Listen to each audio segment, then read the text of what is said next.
แบบเนาะคอมเมนต์ว่าน้องบ่ขายหน้าคือเฮาคือสิบ่เว้าแนวนี้นะรูปแบบอันนี้ผัดเป็นย้อนน้องเลยสาเหตุนำน้องเราผัดเว้ากับเจ้าเนาะแม่นอันนี้เราคอยจะถามว่าเป็นหยังน้องพี่น้องกันคือมาขายกันนะคอยเลยอยากฮู้มีหลักลงคมในแบบใดเนาะบ่คำว่าอันนี้ก็มันก็สิในมุมมองของบ่เวียงเนาะสามารถมันแม่นอดีเนาะมันแม่นอดีก็สิไปแบบนึงทำมาหักแพงกันแท้เพราะว่าถ้าเราสิไปอยู่หั่นผู้เดียวนี่มันบ่คืออีกถ้าบ่อยู่หั่นนะนั่นละคอยจังของใจจะไปเห็นบ่เลยเห็นไผเห็นตุ๊กเห็น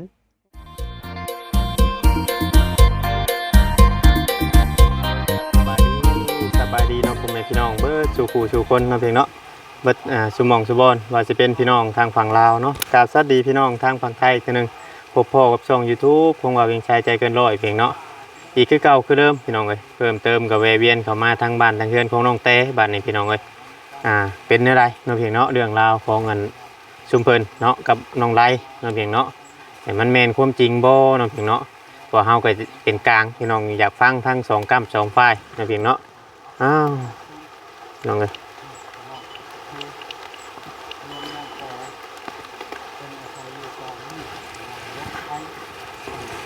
เนาะเพียงเนาะคือว่าเฮาก็อยากฟังทั้งสองกำสองฝ่ายเนาะเพียงเนาะก็เลยเข้ามาฮอดเพิ่นฝนกำลังตกดินเป็นฝนโปรยพี่น้องมาก็บ่บดพี่น้องเอ้ยเนาะ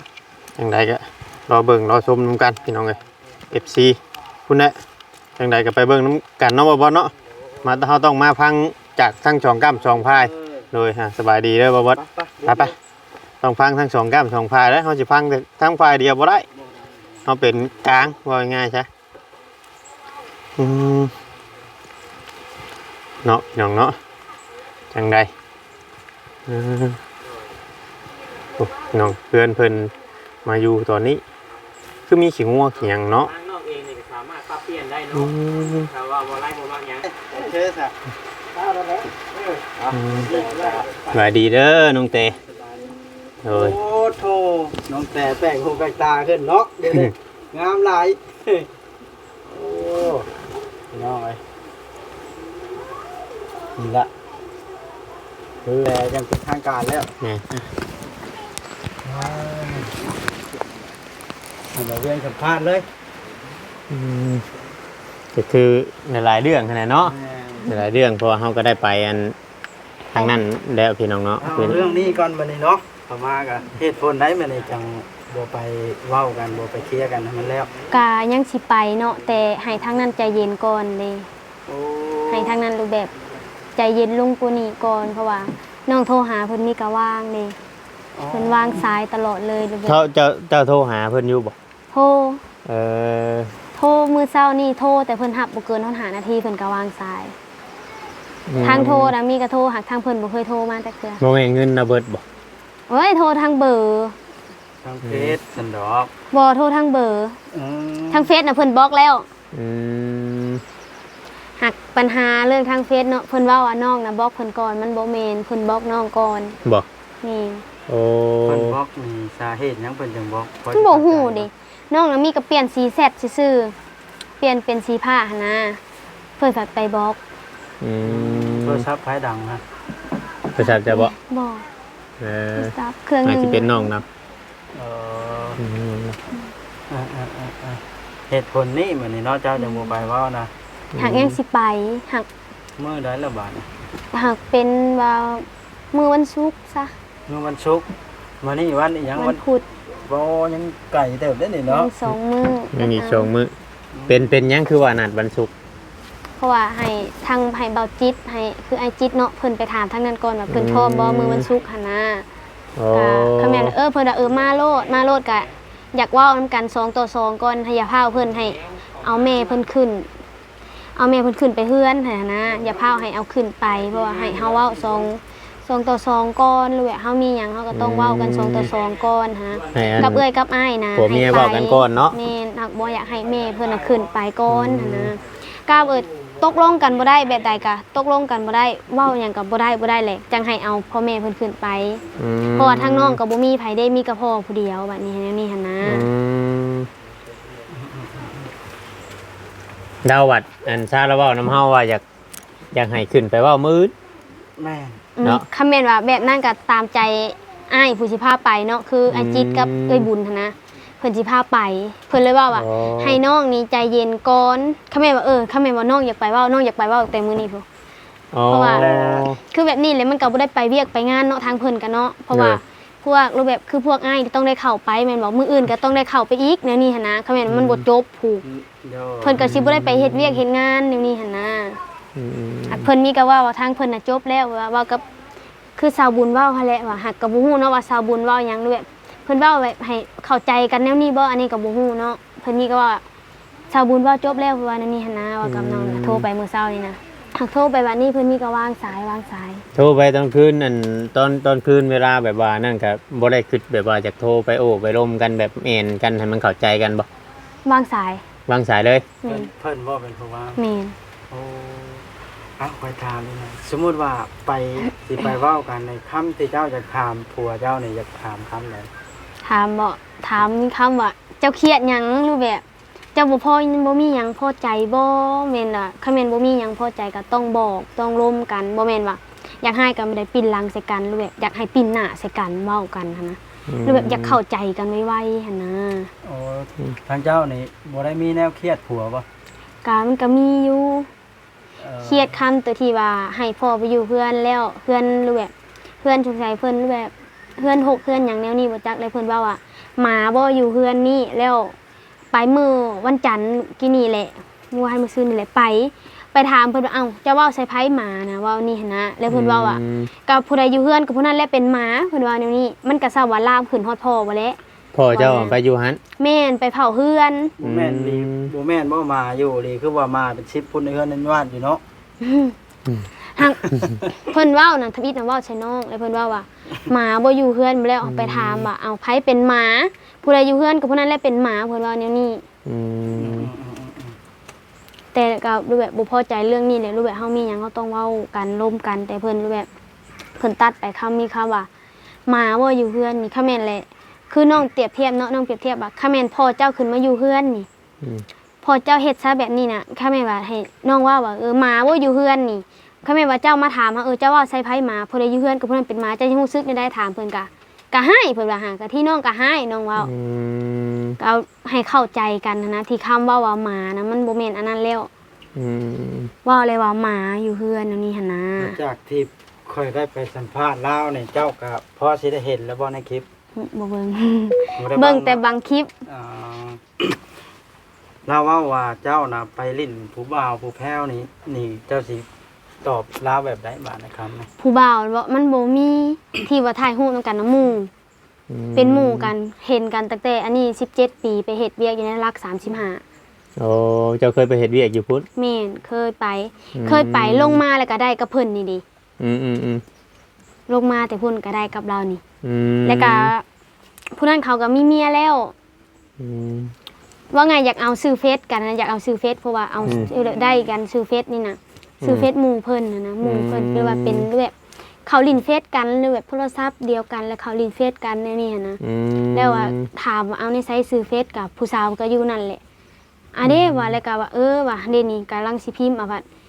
หมู่เพิ่นหลักถ่ายรูปแต่ก็บ่ฮู้ว่าเอ้าถ่ายตนใดหั่นนะ อืม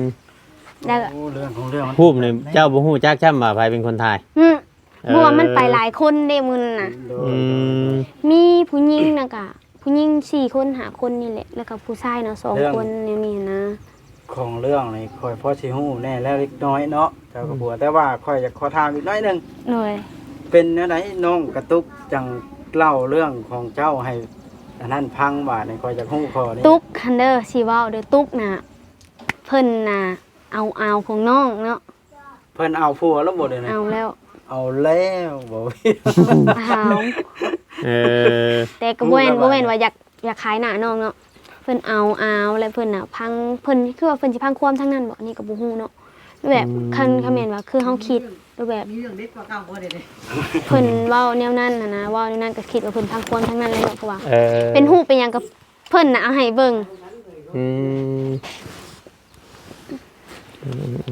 แปลว่าอันแล้วน่ะคักแน่แล้วเอาอันน้องของน้องได้เนาะ แม่น แต่บ่ทันได้แต่งได้แปลงบ่ ยัง เออ สำบายดี สบายดี น้อง น้องแต่งามกว่าเก่าได้ดิ หลายเท่า บ่แม่นขี้ไล่กว่าเก่าปะจ้า ว่านี่เขามาบ่เห็นบ่เป็นใคร เจ้าเข้ามาบ่ แม่น เออ เซโนบ่ ป้าโทรมาอยู่ว่าชิโนูไปใส่ดอกแคลเด้ไปคนเดียว อืม กลับรู้แบบอยากไปอัดอารมณ์ตัวเองนี่ ไปเที่ยวระบายอารมณ์ แม่ ผ่อนคลายเนาะ แบบมัน เอา เฮาคิดมาหลายเด้ เนาะ อืม เอากำลังฟิวเลยกี่ดิน้องๆกัน เอา เล่า เรา เอาแล้วเอากันแต่โลนบ่กับเอาวเจ้านี่ น้ กั อบ ง ผู้คนรักเอากันเนาะอันนี้ก็บ่ฮู้หั่นนะ ฮอดเดือนนะบ่ตั้งแต่คาปลูกกระต้อมนั่นบ่ แม่น ผู้น้อยๆนะบ่ โอ้ ตุ๊กหันเด้ น้องตุ๊กหันได้ผู้ อหลีบ่ได้นี่ แม่น ข่อยคิดว่า แสดงว่า FC เว้าเด่นข่อยเห็น FC คอมเมนต์ข่อยก็เลยถามเนาะ หัก ว่าไงหักเจ้าอยาวรูปแบบบ่อยากให้รูปแบบไปสัมภาษณ์เพิ่นนะเพราะว่ามันสิยาวกว่านี้อันนี้นะ ผู้น้อยน่ะเนาะ แม่นตุ๊กคันนี้ผู้ทิศนั่นแหละผู้ทิศเฮานี่แหละหักบ่อยากให้รูปแบบไปทาง แล้วแล้ว เพิ่นตอบได้ๆนะ แล้วว่าบอเรา เนาะเพราะว่าคอยเห็นในคอมเมนต์ FC คอมเมนต์มาหลาย คันแม่นว่ารูปแบบเนาะคันแม่นว่าน้องบ่ขายหน้าคือเฮาคือสิบ่เว้าแนวนี้นะรูปแบบอันนี้ผัดเป็นย้อนน้องเลย สาเหตุนํน้อง เราบัดเว้ากับเจ้าเนาะ แม่น อันนี้เราคอยจังจะถามว่าเป็นหยังน้องพี่น้องกันคือมาขายกันนะคอยเลยอยากฮู้ มีหลักลงคมในแบบใดเนาะ บอกคำว่า ขายน้อง อันนี้ก็มันก็สิในมุมมองของบ่เวียงเนาะสามารถมันแม่นอดีเนาะมันแม่นอดีก็ ครับ สิไปแบบนึงคำว่าหักแพงกันแท้เพราะว่าถ้าเราสิไปอยู่หันผู้เดียวนี่มันบ่คืออีกถ้าบ่อยู่หั่นนะ นั่นละคอยจัง บัด ตงใจ จะไปจะเห็นบ่เลย เห็นไผ เห็นตุ๊ก เห็น อยู่น้ำไผเลย หากอยู่กับมันบ่ไรแน่เนาะบ่ได้มีผู้ใดอยู่ฮะ YouTube แล้วนะบ่ไล่ก็อยู่เฮือน บ่ไรอยู่เพื่อนเราอยู่ตู้ เจ้า แล้ว รู ฮะ ปแบบเจ้าบ่ผิดเจ้าปกติบ่ซะรูปแบบคือไปอยู่น้ำผีอ้ายแนวนี้หั่นนะ คอยก็คิด อันนี้เด้อจงค่อยจังถามอ่ะเนาะ ถ้าแบบเอื้อยมาพี่เบิดเป็นหยังผู้นั้นคืออยู่พุ่นหั่นนะ นั่นละคอยให้ถามแล้วคอยนะคอยคล่องใจแล้วคอยถามแล้วถามเรานะ อืม เราก็บอกว่าอยากอยู่ดินตัวเองเนาะ ถ้าแม่นว่าแม่นว่าจะอยู่ดินตัวเองมันก็บ่คือแม่นบ่เฮ็ดจังได๋ก็บ่คือเก่าก็แม่นว่าเขาบ่มีคู่หั่นนะ อันนี้ก็เป็นมีเหตุผลเอื้อยเราเว้าเนาะเพราะว่าการอยู่กับผู้ชายว่าท่านซะ ถ้า ผู้ แม่น ชายที่บ่แม่น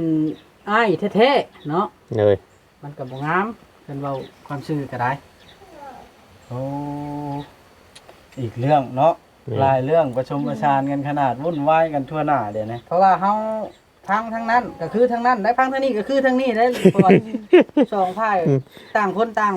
มีเหตุผล เดี๋ยวนี้มันแบ่งเป็น2กำ2พายแล้วเนาะ แม่น แม่นถ้าแม่นว่าน้องถ้าแม่นว่าน้องเนาะน้องบ่รูปแบบบ่เอารูปไปให้เบิ่งอะนะก็คือจะบ่มีปัญหาแบบนี้ อันนี้ก็เคยบอกแล้วเพราะว่ามันก็บ่ได้เคยถามแล้วอันนี้ไผแต่จังซั่นจังซี่บ่ถาม นี่รูปแบบตื่นเช้ามารูปแบบ ไปหา เห็นคลิปมื้อวานนี่คลิปในเฟซอันนี้น่ะเห็นนะก็บ่ได้ฮู้นะว่าเพิ่นโทรให้ซุ่มข่าวบุญเขามาฮึบ่ฮู้เห็นบ่ถ้าเฮาบ่ไปซ้ำเห็นบ่ไปซินูเมื่อวานนี่ไปซินูแล้วผัดเห็นป้าโทรว่าแต่มาแม่ว่าเพิ่นเข้ามาหามึงได้บ่ไผเข้ามาอันนี้ยังงงอยู่ว่าซุ่มเขาชาวบุญนั่นแหละว่าเข้ามาหาตัวอยู่เฮือนนี่ว่าว่าตอนแรงๆเด้อว่าฝนตกว่าอยู่พี่นะกับแบบคิวพันลายได้ใส่ดอกแขวมันหลายมันคิวหลายก็เลยว่าอันนี้ใส่ดอกแขกว่าสิใส่เถิงแล้วผ่านมาพิดกันกระเทินว่าสิไปใส่ก็ไปเลยบ่แม่นว่าเฮาบ่คิดทางคิดนะรู้เฮ็ดจะได้มันเป็นแนวนี้เลย อืม แล้วในเมื่อเป็นแบบนี้แล้วจิตใจเจ้ายังสิอยากคืนดีอยู่บ่หรือว่าเนี่ย ทางคืนนะคือเนาะรูปแบบคือสองพายรูปแบบเว้าให้มันเข้าใจกันนี่นะเข้าใจกันร่วมกันให้มันละเอียดนี่นะก็คือสิคืนรูปแบบคำแม่นว่าคุยกันจังไดคือมันเป็นแบบนี้นะมันคืนหากันบ่ได้คืนหากันก็คือสวะเอาน้ำมันน่ะไปฮดใส่ไผคือเก่าคือน้องว่าเลยโทรไปมีก็วางอันนี้แหละรูปแบบเพิ่นรูปแบบเพิ่นบ่เว้าหยังเลยนะ เพิ่นบ่ยอมคุยบ่ แม่น เพิ่งเว้านี่ทางน้องแต่นี่แต่งตัวงามขึ้นผู้นั้นละหึงก็เป็นไปได้เนาะ แม่นเราเคยแบบมันตั้งแต่ตะกี้พอแต่อยู่นํกันนี่ตั้งแต่ตะกี้น่ะเราเคยหึงอยู่บ่ หึงตลอดเลยว่าไงเราคิดไปภาพเราคิดว่าเราคิดรูปแบบ คิดเห็นดูว่าเห็นแล้วคิดนั่นรูปแบบเราคิดรูปแบบ คิดไปเองไปเองแล้วนี่บ่จักรูปแบบ คิดหึงคิดหยังแนวนี้หั่นนะญาติแนวนี้แหละ ความในเข้าไปเองนี่ ขออนุญาตถามด้วยบ่าวไล่นี่เราบ่ได้ยุ่งเกี่ยวกับอันสิ่งมึนเมาบ่ บ่มี บ่มีเนาะ บ่มี แสดงว่าก็ถือว่าสติเราก็ดีอยู่ เราบ่กินนะเบียร์เราเบียร์ก็กินเล็กๆน้อยๆเราอะคำมากินเป็นเบียร์เป็นงานจ้ะ ทั้ง เราบ่เคย กิ เห็ น นเนาะ เป็นเวียกเป็นงานแล้วก็กินหัก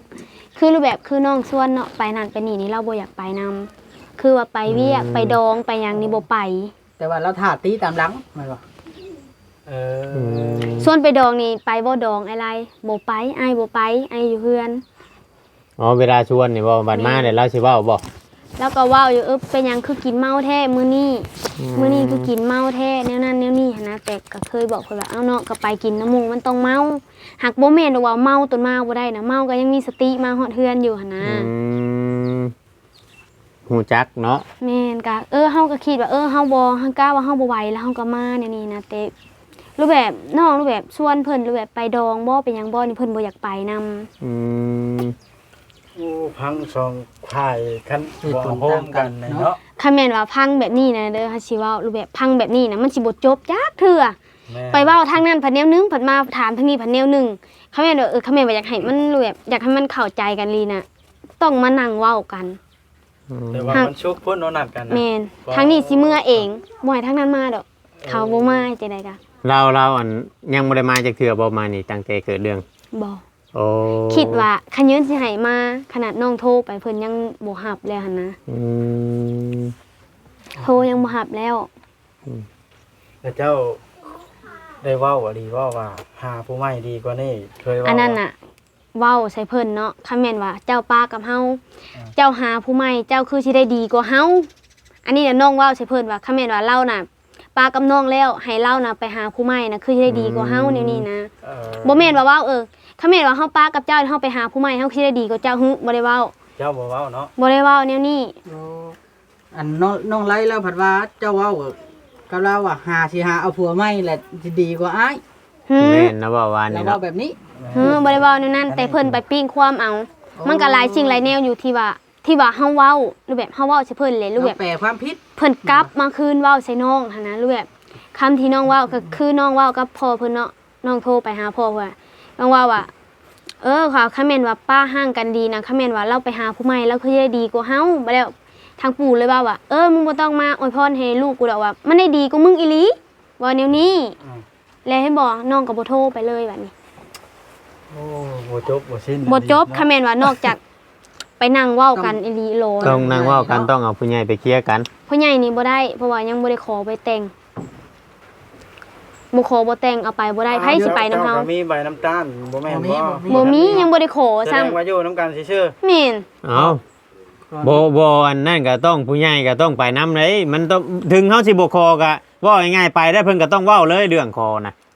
อันผู้ใหญ่นะ คันแม่นว่าให้เว้าเรื่องขอเฮาต้องเว้าเรื่องนี้จบก่อน ๆแม่นแล้วถึก เพ แล้ว ราะว่าผู้บ่าวผู้สาวให้กันก็ซื้อความหมายนะ แม่น เดี๋ยวนี้มันเป็นขออนุญาตนำเป็นผัวควายเมียควาย แม่น เนาะ แม่น เออ เดี๋ยวนี้นะ อืม หรือแบบจังไรคันแม่นว่าเขามาขอแนวนี้ก็คันแม่นเฮ็ดจังได๋กว่าเฮาผิดเฮาก็สิไปอันนี้ว่าเขามีก็คิดว่า มันก็ เนี่ย เฮาอยู่ร่วมกันก็บ่แม่นว่ามื้อนี้เมื่อวานเนาะ5ปีบ่5ปีบ่ 4 ปีปลาย 4ปีปลายสิฮอด5ปี บ่ เล ได้ ย ถืที่ข้ง อีก3เดือน ยู่นำกันซื่อๆ เดี๋ยวนี้น่ะเอาขออนุญาตว่าถึงแม่นน้องแต่นี่สิไปมีผู้บ่าวเลยก็บ่มีบ่ผิด บ่ผิดข่าวว่าในกฎหมายนะคันแบบนี้ แม่ นะ นบ่ผิด บ่ผิดหยังจักอย่างเพราะว่า แต่ว่ามันผิดใจซื่อ ผิดใจผิดในความหักก็ชื่อ แม่นหรือแบบเฮาเคลียร์กันบ่ตกลงกันบ่ได้หั่นนะ อืม นี่ล่ะพี่น้องเอ้ยเพิ่นจังว่าให้เฮ็ดตามฮีตของประเพณีให้มันแล้วมันทั่วแต่ละอย่างก่อนสิอยู่นํกันเนาะจำพ่อผู้เฒ่า คันแม่นว่าถามว่าคันแม่นว่าสิกลับไปบ่คันแม่นว่ากลับไปคะแนนเพิ่นหรือแบบมาขอก่อนบัด บ นี้ ทเรียนข้างยิ่งใหญ่ขนาดเนาะ แม่น แต่ละ คันแม่นว่า ต้องให้ ให้แม่นว่าให้กลับไปบ่กลับไปคะแนนเพิ่นมาขอมาแต่งก่อนบัดนี้แม่นให้มาเว้ามาหยังกันนะไปคันแม่นเฮ็ดจังได๋ก็สิเปลี่ยนเฮ็ดจังได๋ก็อดอยู่นํกันก่อนแล้วค่อยสิมาขอมาแต่งเจ้านี่ก็ก็สิกลับไป โดยคือไอ้อันสันนิษฐานนี่ว่า สมมุติว่า เจ้านี่ เมื่อเว้าเรื่องแบบว่าผิดกันนี่ให้มันแล้วเนาะเรื่องเข้าใจผิดนี่มันแล้วแล้วเลยแผนเจ้าเนาะว่าสิเฮ็ดตามฮีตของประเพณี โดย บ่มีหยังก็อย่าให้มาห้องมาขอ แม่นให้ เนาะ มาเว้ามาขอกั ตาน มที่ นี่นะบ่อยากให้มันเป็นคือเก่าเลยนะ โอ้ถือว่าเป็นความคิดที่ดี บัดนี้ ะ สมมุติว่านั่นเนี่ยผู้ใหญ่เพิ่นก็ต้องไปโอ้ล้มกันแล้วก็เพิ่นก็ต้องให้ว่าทั้งนี้รับยืนยันว่าภายสิอันยืนยันคือเราเว้าอันนี้บ่บ่ แม่ คือเราเว้าว่าสมมุติว่า